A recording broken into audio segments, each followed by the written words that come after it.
Começamos agora o sistema nervoso. O sistema nervoso ele é um sistema interligado intimamente com o tecido nervoso, uma vez que todas as células nervosas, os neurônios, eles formam o sistema nervoso, constituindo uma grande corrente de neurônios. Então, nesse caso, o nosso sistema nervoso nada mais é do que uma grande e longa sequência de neurônios interligados, criando entre eles uma rede onde um pode passar a informação nervosa de um neurônio para o seguinte até chegar naquele determinado órgão-alvo e assim devolver depois a informação diretamente para o meio. Ou seja, se eu toco com a minha mão em alguma coisa, na minha mão existem neurônios que coletam essas informações. Esses neurônios que coletam essas informações retiram informações daquilo que eu encostei, levam até meu cérebro identifica que tipo de informação nervosa é essa e devolve para minha mão para me dizer, está frio, está quente, está áspero. Então, nesse caso, o nosso sistema nervoso é o sistema que coordena, que controla as demais atividades. Ele manda informações para o fígado, para o rim, para o baço,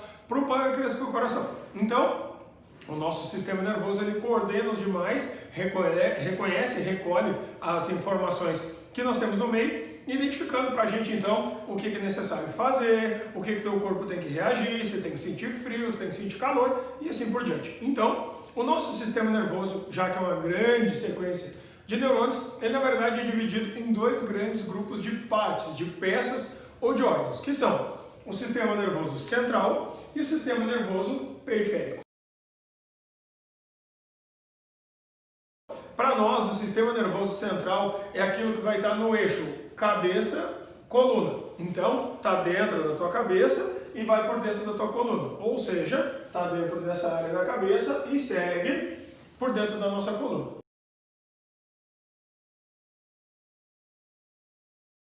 Sendo assim, o que acaba acontecendo é que toda a porção do sistema nervoso que está dentro da cabeça do indivíduo, essa porção é chamada genericamente de encéfalo. Por isso, também chamada de zona ou região encefálica. E aí, aquilo que escapa da parte da cabeça para dentro da coluna vertebral é a porção da medula espinhal. Então, que é, na verdade, uma grande sequência daquilo que sai direto de dentro do nosso encéfalo. Então, cada uma dessas áreas, cada uma dessas partes que nós vamos ter, ela é responsável por fazer um determinado tipo de papel. Então, nesse caso, cada um dos pedaços do encéfalo tem uma atividade, uma função bem especial, bem específica. No caso, por exemplo, o encéfalo está subdividido em o cérebro, depois ponte, bulbo, que é chamado também de medula oblonga, e ainda o cerebelo. Tudo isso é a porção do encéfalo. Em geral, as pessoas confundem encéfalo com cérebro. Cérebro, na verdade, são aqueles dois hemisférios, as duas metades que nós temos, que são a parte de cima. Aqui corresponde a essa porção mais escura.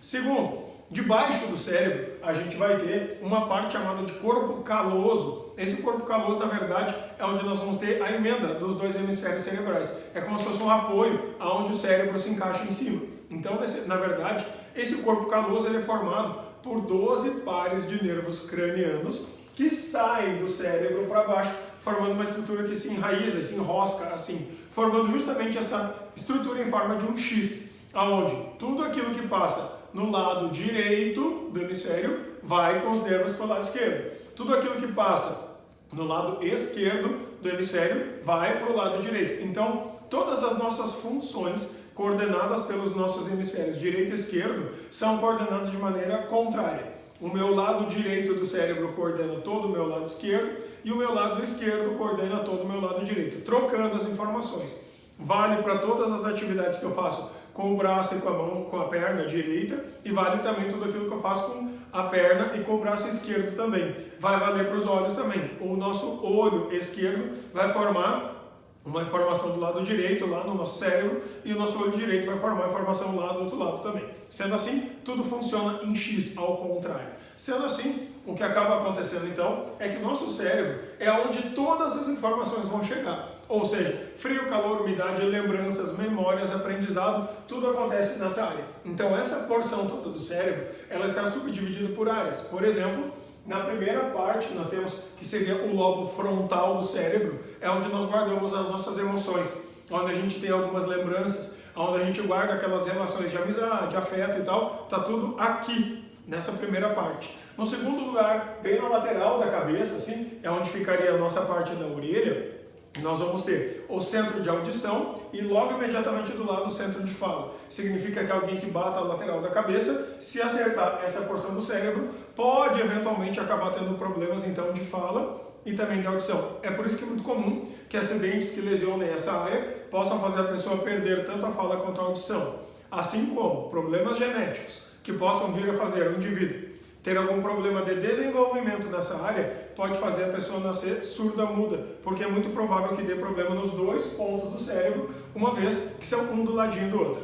Além disso, a gente também pode pegar umas outras áreas importantes, como por exemplo, do meio da cabeça para cima, mais em cima, movimentos coordenados voluntários, tipo escrever, abanar para alguém, apertar a mão de uma pessoa, tudo isso é coordenado por essa área. E uma parte bem importante que nós vamos ter, que é o lobo lá do fundo da cabeça, né, o occipital. Nesse caso, dentro dessa porção do fim da cabeça, na nuca, é onde a gente vai ter as porções todas voltadas para a visão. Então, a acuidade visual e a associação visual, toda ela fica na parte de trás. Por isso, se a gente resbala e dá com a nuca no chão, a probabilidade de dar uma pancada e acabar lesionando e perdendo a visão total, parcialmente ou provisoriamente por algum tempo, é bastante grande. Então, cada área do nosso cérebro é responsável por receber determinadas informações.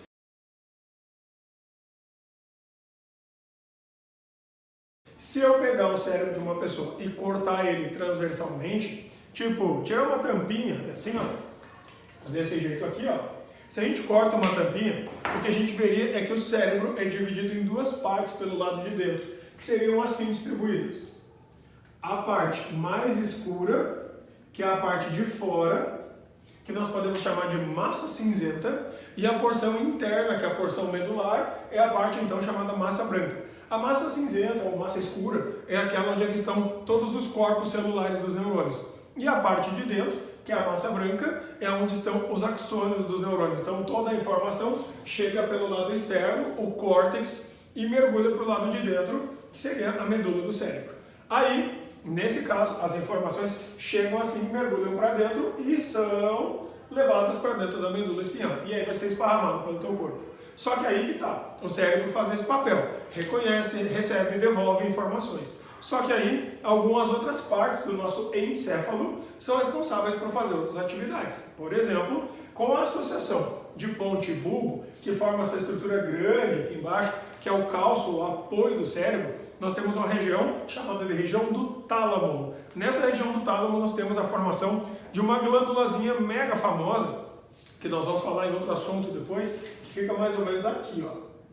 Essa glandulinha que fica ali, bem no meio dos dois hemisférios, assim, se a gente cortasse a cabeça assim, estaria bem no meio, assim, no centro. Ali nós temos a glândula mestra, que manda em todas as outras, chamada de hipófise. Então, ela fica posicionada na região do tálamo, recebendo substâncias químicas fabricadas pelo tálamo. Então, a parte baixa, que é onde está apoiada ela, é a região chamada de hipotálamo. Então, dali para baixo, aonde se formam esses dois calombos separados, nós temos respectivamente ponte e bulbo. A ponte e o bulbo juntos são responsáveis por fazer determinados tipos de papéis para a gente, como por exemplo, coordenar funções vegetativas. A ponte, ela é mais responsável por papéis vegetativos ou papéis involuntários que a gente não tem muita importância, mas por exemplo, movimentação do rosto, movimentação dos olhos, piscar os olhos, tudo isso é função da ponte. E aí o bulbo é responsável por algumas outras atividades mais relevantes, vamos dizer assim, que é o caso, por exemplo, da gente respirar, deglutir, engasgar, tossir, vomitar, soluçar, coordenar o ritmo do fluxo respiratório, coordenar o ritmo cardíaco, é tudo nessa região da ponte do bulbo. Por exemplo, chupar o canudinho é função do bulbo. Então é através do bulbo que a gente coordena as quantidades de gás carbônico e oxigênio do nosso corpo, identificando se tem que acelerar ou desacelerar a respiração, identificando para a pessoa se ela tem que chupar o canudinho para a comida vir. Então, esse bulbo é responsável por funções vegetativas importantes, aquelas que tu não pode ficar pensando o que tem que acontecer, até porque enquanto a gente dorme, a gente não pensa, então o que acaba acontecendo é que nesse caso o bulbo vai realizar atividades que garantem que tu mesmo estando dormindo vão ficar funcionando. Aí nós temos o cerebelo. Então as informações saem do cérebro, descem ponte bulbo e vão para trás, descendo para a medula. Aqui nós temos o cerebelo, que fica bem na nuca, logo abaixo do último pedacinho do cérebro. Essa parte que nós temos do cerebelo é a grande responsável por fazer para nós o controle do nosso equilíbrio e o controle do nosso tônus muscular. Então existe uma conexão entre o cerebelo e o órgão auditivo chamado labirinto, que também é a parte chamada de osso coclear. É um osso em forma de caramujinho que a gente tem lá dentro do ouvido. Através desse osso coclear ligado a canais semicirculares, que é onde nós chamamos de labirinto, a gente consegue coordenar se a cabeça está de lado, se ela está para o outro lado, se ela está de pé ou se ela está assim para baixo. Ou seja, é ele que define o equilíbrio. Ele diz qual é a posição da tua cabeça. Associando as funções que o cerebelo tem, ele coordena e garante que tu consegue andar em linha reta, caminhar por cima de um muro, por exemplo, andar de moto sem cair. Então, o equilíbrio de forma mais grosseira é realizado pelo cerebelo. Se a gente perde a atividade do cerebelo, a gente acaba tendo então um desequilíbrio. Tendo esse desequilíbrio, tu pode cair. Então se inflama o ouvido e as informações do neurônio que vem do ouvido não vão direito lá para o cerebelo, a gente não concatena essas duas informações e em função disso aí, há um risco da pessoa desenvolver uma labirintite, problema no ouvido, que vai acabar afetando o equilíbrio da pessoa. Então, a primeira partezinha, que é a porção encefálica, é essa porção toda que está dentro da cabeça da pessoa. Segundo, saiu da região encefálica e migrou para dentro da coluna, começa o último pedaço do sistema nervoso central, a medula espinhal, que é uma sequência de neurônios que vai seguir diretamente do bulbo para dentro da coluna, formando então os neurônios que vão levar a informação até o fim da coluna e vão ramificar para dentro do teu corpo. Então, enquanto estiver dentro da coluna, a gente chama isso de medula espinhal, sistema nervoso central. Do momento que partir da medula para fora, começa a ser sistema nervoso periférico. Então, a medula espinhal, ela serve para recolher a informação que veio da mão, leva até a medula e a medula, leva até o cérebro. Aí o cérebro diz assim, ó, levanta a mão. Aí a informação vai diretamente do cérebro, desce pela medula, volta pela mão e a pessoa abana. Então, na verdade, a medula é um centro de retransmissão de informações que vêm e que vão de um lado para o outro. Assim sendo, o que acaba acontecendo é que às vezes a medula é responsável por fazer algumas coisas por conta própria, sem a gente mandar. Se acontecer isso aí, a gente chama de arco reflexo, que é quando a informação vem, vai até a medula não manda para o cérebro, ela manda de volta e a mão recolhe, por exemplo, se tu estiver te pinicando. Se acontecer esse tipo de coisa, o nosso organismo ele tem que reagir de forma rápida e involuntária para evitar que a gente se machuque. Então, o ato reflexo é o ato da pessoa tirar a mão. Qualquer tipo de atividade que tu faça assim de susto é um exemplo de ato reflexo. Então, isso na verdade é um reflexo medular, ou seja, é uma atividade da medula que ela reagiu, ela respondeu para evitar que o cérebro tivesse que pensar, entender, identificar o que era e depois mandar a mensagem de volta. Então assim, a gente evita muitas e muitas lesões. Então o neurônio que vai estar lá na nossa medula e que reage respondendo de forma imediata é chamado neurônio associativo. Então aquele neurônio que recolhe a informação na mão é um neurônio sensorial. Aí nós temos uma sequência de neurônios chamado de nervo aferente, que é o que coleta a informação. Chegou na medula, a medula reage mandando de volta a informação. Então aqui nós temos um neurônio bem importante quando chega na medula, que é o associativo. Esse define, manda para o cérebro ou manda de volta. Quando ele manda de volta, ele manda a mensagem de volta pelo nervo eferente, que vai até o músculo próximo do lugar onde aconteceu a lesão, por exemplo. Se acontecer isso aí, nós temos então um músculo eferente que vai atuar diretamente na placa motora. Então vai dar um choque no músculo e o músculo reage dando uma contraída ligeira. E aí a pessoa tem o autorreflexo, que é recolher a mão, fechar os olhos, tirar os braços. Isso tudo são atos reflexos, forma da gente se defender. Então, cérebro identifica informações. Ponte bulbo, funções vegetativas, coordenação de respiração, batimento cardíaco, deglutição, peristaltismo e tudo mais. Cerebelo, equilíbrio, basicamente isso. Medula espinhal. A medula espinhal vai fazer a transmissão de informações até o cérebro ou do cérebro para os órgãos periféricos. E então, as camadas que protegem tudo isso aí. Toda essa parte que está dentro da cabeça e dentro da coluna, ela tem uma grande quantidade de membranas que vão dar a volta em todo esse sistema aqui, protegendo todo ele. Então, essa camada de membranas que vão dar a volta e vão proteger toda essa porção central, elas fazem a volta aqui, contornam todo esse pedaço, entram dentro da coluna, vão lá no fim da coluna e voltam. Essa camadinha toda que tem aqui é o que nós chamamos popularmente de meninges. Então as meninges são 3 camadas protetoras. A primeira, chamada pia mater, fica colado diretamente nos órgãos do sistema. Então colado na medula, colado no cerebelo, no bulbo, na ponte e no cérebro. E aí, a segunda camada, chamada dura mater. Essa fica colada nos ossos do crânio, colado nos ossos da coluna vertebral. E conectando uma na outra, a terceira camada chamada aracnoide, que lembra de aracnídeo porque ela parece uma teia de aranha, então ela é toda furada. E aí nós temos as 3 camadas chamadas meninges, que envolvem e protegem aquilo ali. Como é que elas protegem? Protegem porque dentro do espaço entre as membranas, nós vamos ter um líquido chamado líquido céfalo-raquidiano, porque a medula espinhal também é chamada medula raquidiana. Então, nesse caso, o que acaba acontecendo é que esse líquido, ou também chamado líquor, ele na verdade é lotado de linfócitos T e linfócitos B.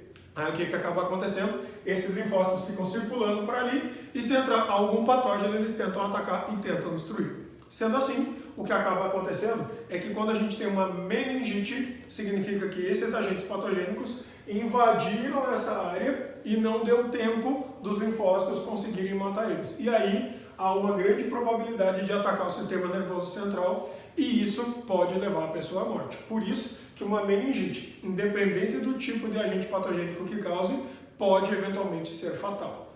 Essas são as primeiras estruturas e características do sistema nervoso central.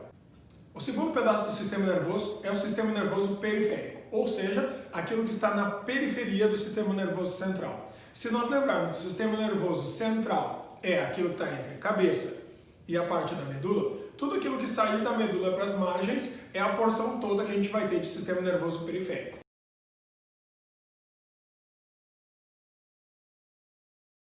É importante lembrar que aqueles neurônios que chegaram até o cérebro e vieram pela medula, eles agora saem do centro da medula para fora.